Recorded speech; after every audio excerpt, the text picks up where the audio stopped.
అంతర్జాతీయ అంశాలపై సమగ్ర విశ్లేషణ అందించే నమస్తే నాగేశ్వర్ కార్యక్రమానికి స్వాగతం. ప్రొఫెసర్ గారు మనతో జాయిన్ అయ్యారు. నమస్తే నాగేశ్వర్ గారు. అమరావతిని వేశ్యల రాజధాని అంటూ వివాదాస్పద వ్యాఖ్యలు చేసిన సీనియర్ జర్నలిస్ట్ కృష్ణంరాజును పోలీసులు అదుపులోకి తీసుకున్నారు. ఇప్పటికే మరో జర్నలిస్టుకు కోర్టు రిమాండ్ కూడా విధించింది. సార్, రిమాండ్ రిపోర్ట్ చూస్తే మీకేమనిపిస్తోంది? అంటే ఇందులో ఇప్పుడు కృష్ణంరాజును అరెస్ట్ చేశారు. ఇంకా రిమాండ్ రిపోర్టు కోర్టులో ఫైల్ చేయాలి, కోర్టు ముందు ప్రొడ్యూస్ చేసి రిమాండ్ రిపోర్ట్ ఫైల్ చేయాలి. కానీ కొమ్మినేని శ్రీనివాసరావు మాత్రం రిమాండ్ రిపోర్ట్ ఆల్రెడీ ఫైల్ అయింది కనుక, సో ఇందులో ఆరోపణ ఏంటంటే బహుశా కృష్ణంరాజు పైన రిమాండ్ రిపోర్ట్ కూడా ఇదే గ్రౌండ్స్లో ఉంటుంది. ఎందుకంటే రెండిట్లో కేసు ఒకటే కనుక, ఆయన A1గా కృష్ణంరాజు ఉన్నాడు, A2గా కొమ్మినేని ఉన్నాడు కనుక, ఇందులో మొదటిది ఆరోపిస్తున్నది పోలీసు ఇది క్రిమినల్ కాన్స్పిరసీ అని, నేరపూరిత కుట్ర. ఇది ఆ నేరపూరిత కుట్రలో కొమ్మినేని కృష్ణంరాజే కాదు ఇతరులు కూడా ఉన్నారు అని, అంటే A3 సాక్షి యాజమాన్యం పెట్టారు కనుక బహుశా ఇంకా సాక్షి యాజమాన్యం వెనకాల వైఎస్ఆర్ కాంగ్రెస్ ఉందని, జగన్ ఉందని, భారతి అయితే ఎలాగో సాక్షి యాజమాన్యం కిందకి వస్తారు. సో ఆ రకమైన ప్రాసెస్లోకి వెళ్తుందో చూడాలి. సో మొదటిది నేరపూరిత కుట్ర, ఈ కుట్రలో ఇతరులు కూడా భాగస్వాములు ఉన్నారు అని. రెండవది ఇది ప్రీ ప్లాన్డ్, అంటే కొమ్మినేని ముందస్తుగా కొమ్మినేని కృష్ణంరాజు కలిసి ఇలాంటి షో పెట్టాలని పర్పస్ఫుల్గానే ఈ గెస్ట్ని ఇన్వైట్ చేసి ఇలా మాట్లాడించదలుచుకొనే మాట్లాడారు. ఇతరుల ప్రోద్బలం కూడా దీంట్లో ఉంది అనేది ఆరోపణ. కానీ జనరల్గా కొమ్మినేని షో ఇవాళ మొదటి షో కాదు కదా. సో ఇందులో రిమాండ్ రిపోర్ట్లో ఈ షోనే ముందు ప్లాన్ చేసుకొని కావాలని పెట్టారు. ఇలాంటి షోలు ఆయన అనేక నడిపాడు, అమరావతి పైన అనేక సార్లు విమర్శలు కూడా చేశారు. పర్పస్ఫుల్గా కృష్ణంరాజు కూడా పిలవడం ఏమన్నా, కృష్ణంరాజు రెగ్యులర్గా కొమ్మినేని షోలో దాదాపు ప్రతి షోలో సాక్షిలో ఉంటారు. సో అందువల్ల అది పర్పస్ఫుల్ ప్రీ ప్లాన్డ్ కన్నా అది రొటీన్గా జరిగేది. కానీ రిమాండ్ రిపోర్ట్లో ఇది ప్రీ ప్లాన్డ్, పర్పస్ఫుల్గా ఈ షో పెట్టారు, పర్పస్ఫుల్గానే ఆ గెస్ట్ని పిలిచారు అనిపించారు అన్నది రెండవది. మూడవది ఏంటంటే ఈ వీరిపైన చర్య కనుక తీసుకోకపోతే రాష్ట్రమంతా మంటలు రేగుతాయి, చట్టబద్ధ పాలన సంక్లిష్టమవుతుంది, లా అండ్ ఆర్డర్. ఎందుకంటే దీని బాధితులు ఇప్పటికే నిరసన తెలుపుతున్నారు, ఇది వైల్డ్ ఫైర్ లాగా విస్తృతంగా పెరుగుతుంది అరెస్ట్ చేయకపోతే అని. నాలుగవది వీరు బయట ఉంటే, ఇప్పుడు కొమ్మినేని విషయంలో చెప్పింది, బయట ఉంటే బాధితులకు ప్రమాదం ఏర్పడుతుంది, విట్నెస్లను సాక్షుల్ని ప్రభావితం చేస్తారు. సహజంగా బెయిల్ నిరాకరించడానికి వాడే ఆర్గ్యుమెంట్స్ ఇవి. న్యాయ ప్రక్రియను అడ్డుకుంటారు వీళ్ళు పలుకుబడి కలిగిన వాళ్ళు కనుక.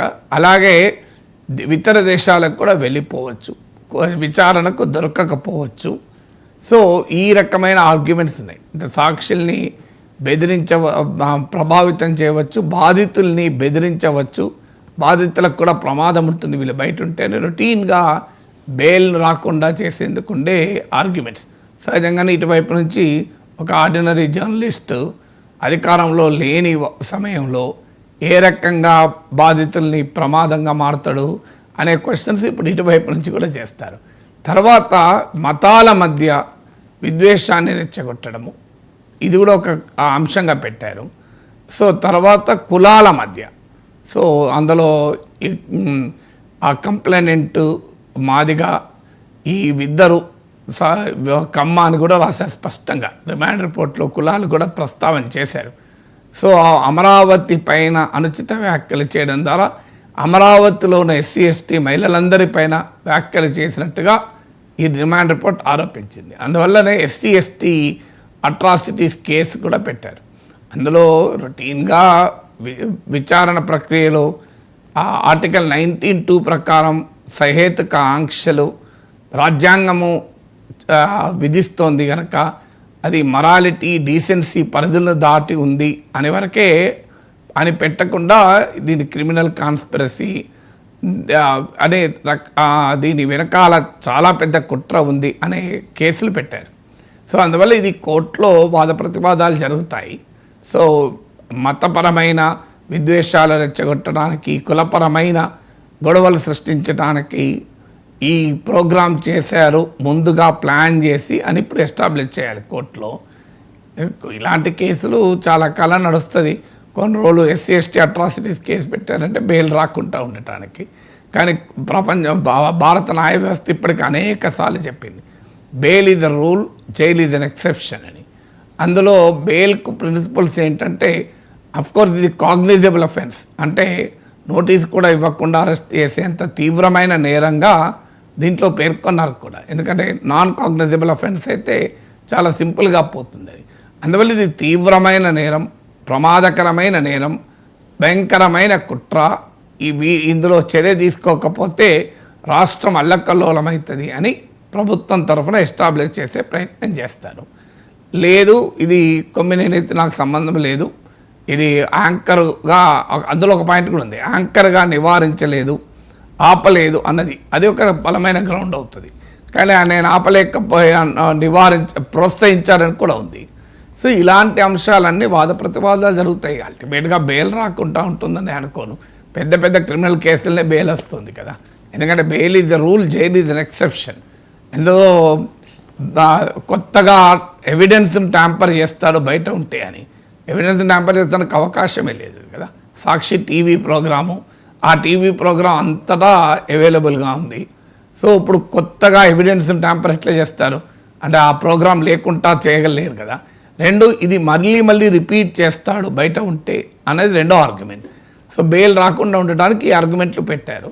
కానీ మళ్ళీ చేస్తాడంటే కోర్టులు చేయొద్దు అని ఆదేశిస్తాయి. అవసరం వస్తే కొన్ని రోజుల దాకా నువ్వు టీవీ షోలే నడపద్దు అని కూడా పెడతాయి. లేదు ఈ రఘురామకృష్ణరాజు విషయంలో నువ్వు ప్రెస్ కాన్ఫరెన్స్లు పెట్టకూడదు, కేసుల గురించి చెప్పకూడదు అని గతంలో కోర్టులు విధించాయి.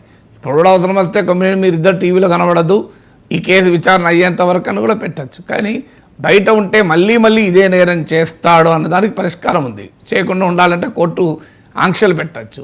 తర్వాత దీనికి ఇతను విదేశాలకు పారిపోవచ్చు, దానికి పాస్పోర్ట్ కన్ఫిస్కేట్ చేయండి కోర్టు చెప్పచ్చు. పాస్పోర్ట్ ఒకసారి తీసేసుకున్నాక బయటకు ఎట్లా వెళ్తాడు, న్యాయ ప్రక్రియకు దొరకకుండా పోతాడు, అందుబాటులో ఉండకుండా పోతాడు. ఇలాంటి అంశాలు సహజంగా బెయిల్ను అడ్డుకోవటానికి చేసే వాదనలు రిమాండ్ రిపోర్ట్లో ఉన్నాయి. బాధితుల్ని ప్రభావితం చేస్తాడు, కంప్లైంట్ చేసిన వారిని ప్రమాదంగా మారుతాడు, సాక్షుల్ని బెదిరిస్తాడు. ఇందులో సాక్షులు అవసరమే లేదు, అది ఓపెన్గా అన్న ప్రోగ్రామే. So the video material is an evidence. So దీంట్లో సాక్షులు చెప్పాల్సింది ఏముంది, ఎవరు చెప్పాల్సింది ఏముంది, ఆ వీడియో కంటెంట్ని చూసి కోర్టు నిర్ధారణ రావచ్చు అది ఎంత ప్రమాదకరమని. ఎందుకంటే ఇది ఇన్సైట్మెంట్ టు వైలెన్స్, ఒకవేళ వీళ్ళు బయట ఉంటే హింసాత్మక సంఘటనలు జరగవచ్చు, ఇవన్నీ చెప్పారు. అందువల్ల ఇవి ఎంత మేరకు బెయిల్ అడ్డుకుంటాయనేది అనుమానమే. ప్రాసెస్ కొన్ని రోజుల వరకు బెయిల్ రాకుండా ఆపగలుగుతారు. లీగల్ ప్రక్రియ ఎట్లుంటుందంటే ఆ సమయమే 4 రోజులు జైల్లో ఉండడమే, జ్యుడిషియల్ కస్టడీలో ఉండడమే పెద్ద శిక్ష. తర్వాత నీకు బెయిల్ భారతదేశంలో హైకోర్టులు, సుప్రీంకోర్టులు అనేక సార్లు చెప్పాయి బెయిల్ ఇవ్వాల్సిందే. అందువల్ల బెయిల్ రాకుండా ఉంటుందని అనుకోను. బెయిల్ వస్తుంది, కొన్ని రోజుల పాటు ఈ కేసు నడుస్తుంది. అల్టిమేట్గా ఏ శిక్ష పడుతుంది అనేది కోర్టు